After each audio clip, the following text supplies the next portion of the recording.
Oh, hi!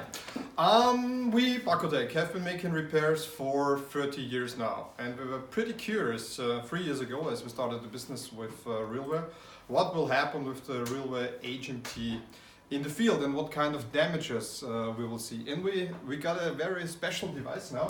By the way, this is Beate. She managed all the repairs at Barcotec. And this device looks like this. I hope you can see that. And the client sent us a picture first of all and said, yeah, he has a problem, it fell down. I said, it fell down? He said, yeah, probably in front of a car and the car ran over the HMT. And I said, oh, phew. And I said, no problem at all. It's still working. And I said, what?